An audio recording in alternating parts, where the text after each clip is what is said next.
You have big dreams. You see yourself winning. You know what you want. You watch others do great things and think, I can do that, maybe even better. But when it's time to begin, you say, tomorrow. You scroll on your phone. You watch another video. You plan just a little more. If this sounds like you, full of ideas but slow to act, this story will change everything. There was a man just like you. Then, one meeting showed him a hard truth. This truth set him free. Stay with me. In a busy city, in a small apartment on the 5th floor, lived a man named Daniel. He was 27 years old. Daniel was different. His friends worked normal jobs without a fuss, but Daniel had huge plans. He wanted to start a business, write a book, get healthy, learn new things, change the world. His wall had many sticky notes about his goals and plans. His bookshelf was full of books on success and big wins. Every book spoke of change. Every page he read made him excited. But there was one problem.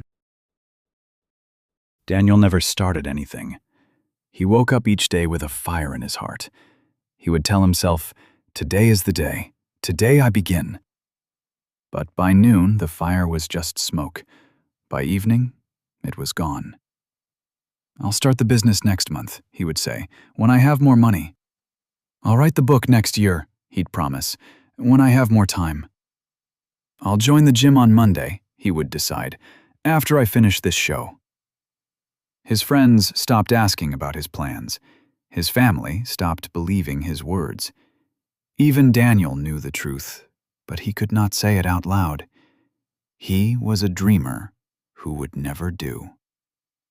His mother would visit. She would see the same apartment, the same sticky notes from 6 months before. She would gently say, "Son, dreams without doing are just pretend." Daniel would nod. He felt a quick shame. Then he would open his laptop to watch videos about people who made it big. Watching others win was easier than starting himself. Every night, in bed, Daniel thought about one question. It troubled him greatly. Why am I like this? I am not dumb. I am not without skill. I have goals. So why can't I just start? He felt like a fancy car parked in a garage, full of power, full of readiness, but the engine never turned on. One Saturday afternoon, Daniel met his old college friend, Alex, at a coffee shop. They had not seen each other in 2 years. Alex looked changed. He seemed sure of himself, full of life, full of energy. "So, what are you doing these days?" Daniel asked, expecting simple talk. Alex smiled.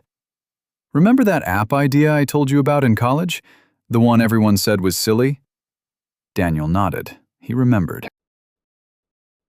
He had even had a similar idea himself, but he never did anything with it.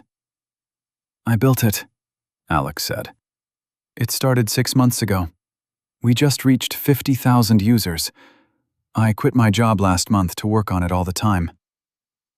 Daniel's coffee suddenly tasted bad. It was like ash in his mouth. He told Alex he was happy for him. He smiled. He asked questions. But inside something was breaking. Daniel remembered. 2 years ago, he and Alex were the same. Both had dreams. Both had ideas. Both had what it takes. The only difference? Alex had started. Daniel had not. That night, Daniel could not sleep. He sat at his desk, looking at his goal board. The same goals from 2 years ago, not touched, not reached, not done. He opened his journal and wrote words he had avoided for years. The pen shook in his hand as the truth came out. He put his head in his hands and whispered the question that would change his life. The next morning, Daniel could not sit still with his thoughts. He drove to the mountains next to the city. He needed fresh air, open space, clear thinking. He started walking up a path, not really looking where he was going.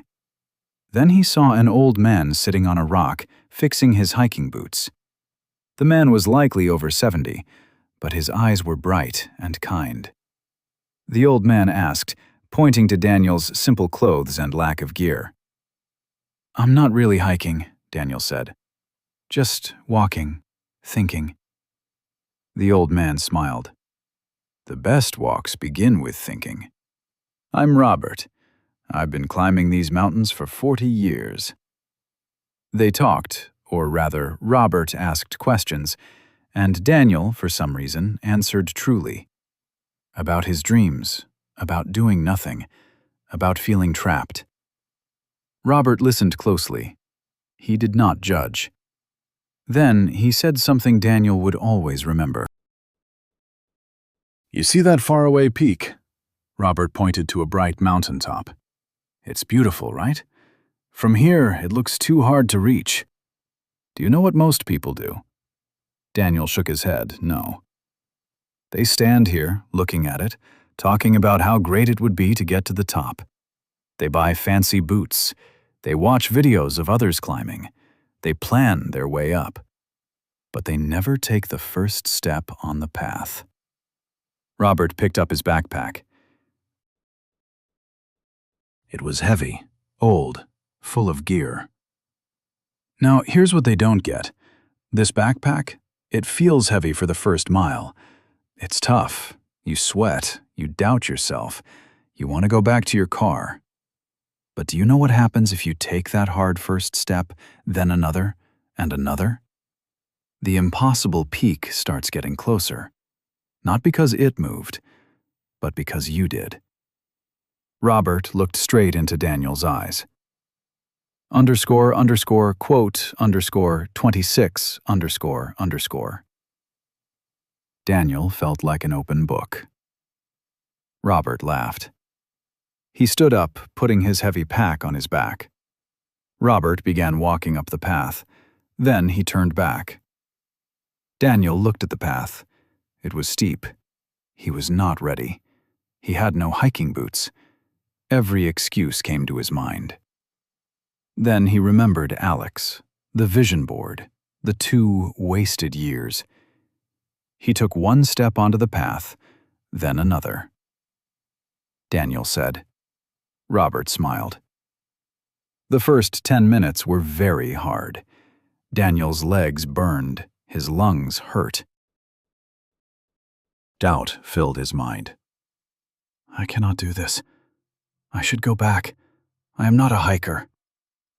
But Robert walked ahead, steady and calm. And somehow, Daniel kept going. After 30 minutes, something changed. His breathing found a steady beat. His steps became automatic. He was not thinking about the peak anymore. He was just walking. Robert called back. "You are doing the first mile rule." "What's that?" Daniel asked, breathing hard. "Most people quit in the first mile, because that is when it is hardest. Your body fights it. Your mind creates excuses. But if you can push through just the first mile, you build speed. And speed makes the second mile easier." They reached the waterfall 2 hours later. Daniel stood there, sweating, tired, but feeling something he had not felt in years. Pride. Not in planning, not in dreaming, but in doing. That night, Daniel sat at his desk. His body ached from the hike, but his mind was clear. He opened his laptop, not to watch videos, not to plan, but to do. He made a document. He named it My Book, First Draft. And he wrote. Not perfectly, not beautifully, but he wrote. 200 words. That was all, but they were real. The next day he wrote 200 more words. His inner critic screamed. "This is awful. You are not ready. Learn more first." But he remembered Robert's words. Doers are willing to suck at the beginning. So he kept writing. Badly, slowly, not perfectly. Day 3, 200 words. Day 7, 300 words. Day 14, his first chapter. Rough, messy, but finished. Something interesting happened. Once he started the book, starting other things became easier. He signed up for the gym. Not next month, that day. His first workout was embarrassing. He could barely lift the weights. But he went back the next day. He outlined his business idea. Not perfectly, not fully, but he started looking things up, taking the first small steps. 3 months later, Daniel met Alex again. This time, Daniel had something different to say. Alex's face lit up. "Daniel, that is amazing. What changed?" Daniel smiled. "I stopped planning to start. I just started. Badly, but I started." My friend, Daniel's story is your story, my story, the story of anyone who has ever felt the painful gap between wanting to do something and actually doing it. Here's a truth that many folks don't want to hear. Your big dreams don't care about your careful plans. Your life goals don't care about the pictures you pin on a board. The world around us does not give rewards for good thoughts. It only gives gifts for real action. Remember these 3 very important things. First, you do not need to be fully ready. You just need to start. Being ready is a make-believe story. It's a trick that keeps you safe, but stuck in one place. Every person you look up to started before they felt prepared. They began even when they were scared. They began without everything in place. But they took that first step. Second, the very first part of any journey is always the most difficult. Your mind will shout at you to stop. This feeling is normal. It does not mean you should give up. It means you are exactly where every successful person has been before.